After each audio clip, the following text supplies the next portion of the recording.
Elliot Eisner, educational giant. Eisner has contributed so much to the world of the growing mind and developing child. He says minds, unlike brains, are not entirely given at birth.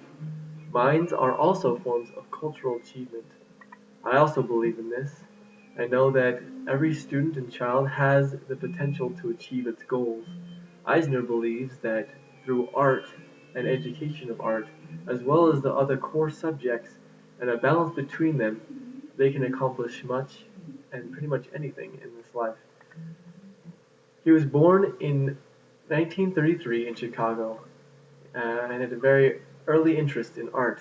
As his mother found this talent, she was able to put him in schools, many schools, but through that education, his interests changed from not just art, but education in art. Throughout that time, he worked with boys from the American Boys Commonwealth who were African American in the neighborhood he grew up in. Uh, this was speculation on how this helped him make the decision to switch over to education.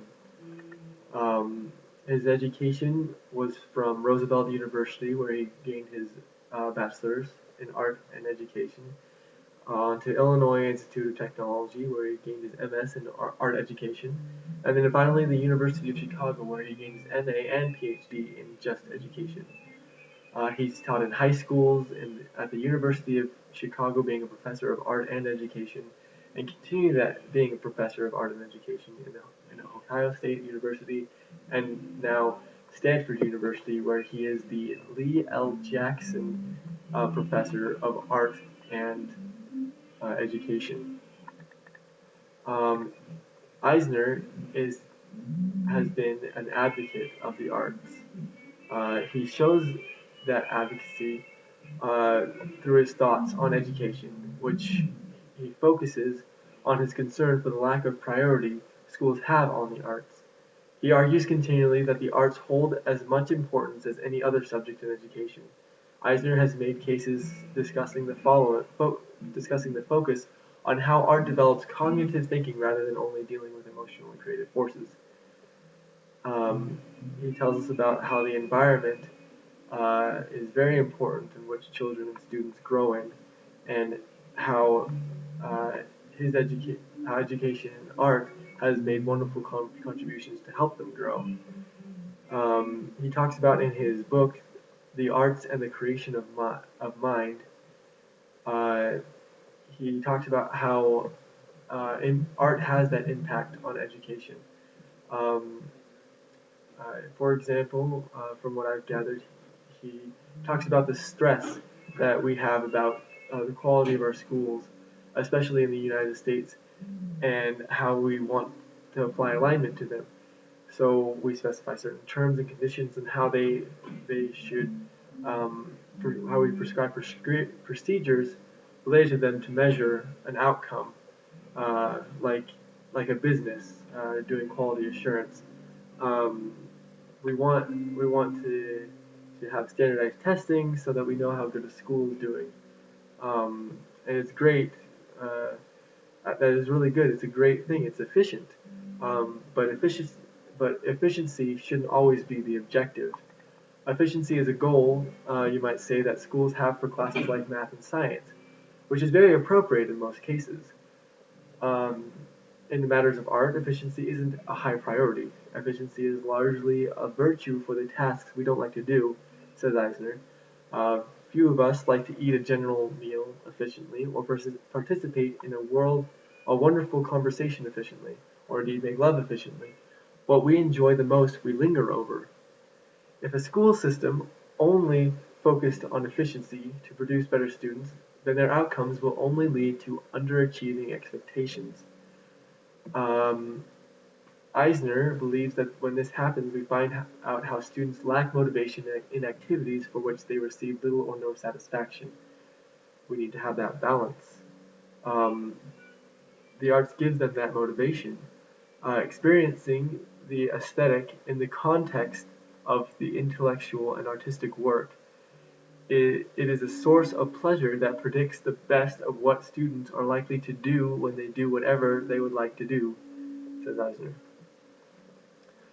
When it comes to his contributions, um, he has been a part of the Kettering Project, which has talked about where he's helped uh, new teachers get on their feet and give them supplies and teaching that they need so they can become better teachers. The Getty Center for Education, uh, which is a great, huge advocate for art and art centers, which developed uh, this program called Discipline-Based Art Education, which also has many benefits. He's been president over the National Art Education Association, the John Dewey Society, International Society of Education through Art, and the American Research Association, where he was able to receive the reward of the Palmer O. Johnson Award for his help and contribution in education. Um, the he has done a lot. Um, he wants uh, his main philosophies involve um, how he's criticized uh, or constantly warned educational fads and fashions to warn against them. He has criticized dominant paradigms and invited educators and others to ask questions such as what is basic in education and what are the basic needs of education. Um, he argues that schools should help children create meaning with experience. That experience is needed because uh, quote, the world that students now live in and that they will enter as adults is riddled with ambiguities, uncertainties, and needs to exercise judgment in the absence of rule and the press of the feelingful as a source of information for making difficult choices. Uh, as we can see ourselves, that these difficult choices are had to be made every day, and he also believes that uh, the that these choices can be helped with art education in schools. Um, Artistry is a big part of his philosophy because that is the balance between what really matters in school, basically what you can see. But I myself know that art is essential and that it affects me too. Because I am a music education major, I've seen how education helps students when it comes to art and their grades and fulfilling their potential. I know that that potential can be met, can be reached, and as we focus on life goals, and I know Elliot Eisner felt the same. Thank you.